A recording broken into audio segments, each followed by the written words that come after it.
Tinian, 6 août 1945, 2h45 du matin.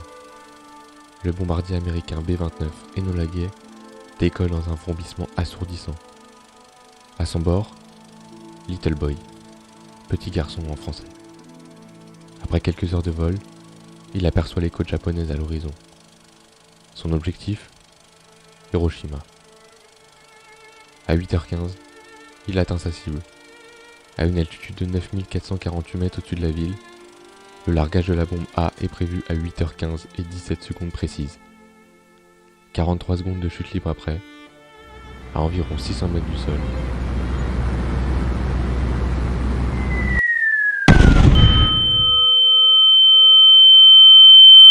Le monde assiste à un tournant dramatique de l'histoire.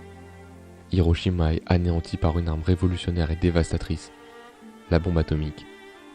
3 jours après, Nagasaki est frappé à son tour par Fat Man, la deuxième et dernière bombe nucléaire utilisée à ce jour. Mais pourquoi une arme aussi dévastatrice a-t-elle été inventée et surtout, utilisée? Pour comprendre l'invention de cette arme, il faut se plonger dans le contexte de l'époque. Nous sommes en 1945, la Seconde Guerre mondiale touche à sa fin en Europe, mais le Japon refuse de s'y rendre. Les Alliés sont confrontés à un dilemme. Comment mettre fin à cette guerre rapidement, sans provoquer des millions de pertes supplémentaires? C'est dans ce contexte que Julius Robert Oppenheimer entre en scène. Physicien de renom, il est choisi pour diriger le projet Manhattan, un programme ultra secret destiné à développer une arme capable de mettre fin à la guerre. Les États-Unis, craignant que l'Allemagne nazie ou le Japon ne développent une telle arme en premier, ils ont mobilisé les meilleurs scientifiques du monde entier dès 1939 suite à une lettre signée par Albert Einstein. Ils se sont donc mis sérieusement dans l'objectif de concevoir cette bombe en 1942.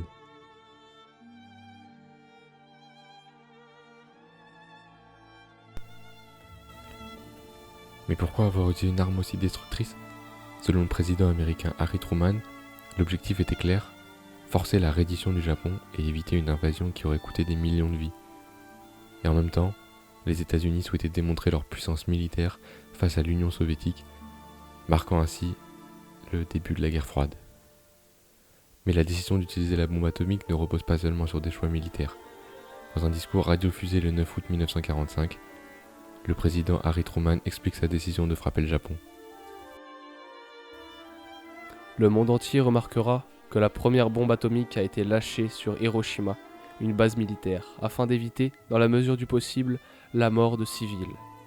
Nous l'avons utilisée pour épargner l'agonie de la guerre et pour sauver les vies de milliers de jeunes Américains.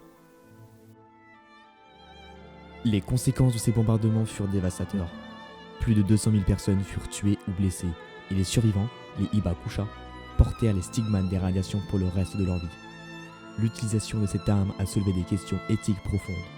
Était-il moralement justifiable de causer tant de destruction pour atteindre la paix?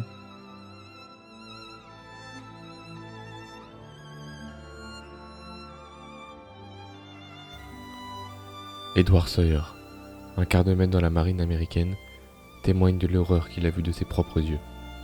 Quelques jours après l'attaque sur Hiroshima, il décrit une ville en ruine et les souffrances indicibles des survivants. Nous remontons vers un monde calciné, dévasté, parce que le docteur nous dit que c'est une seule bombe qui a causé cela. Nous ne parvenons pas à le croire. Lorsqu'ils tentent de soulever un corps, la peau brûlée leur reste dans la main qu'ils ont enlevée. Pour la première fois, je ressens de la pitié et de la peine pour les Japonais.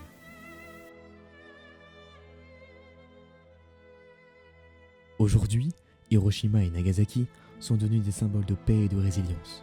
Les mémoriaux qui y sont érigés rappellent au monde les conséquences désastreuses de l'utilisation des armes nucléaires.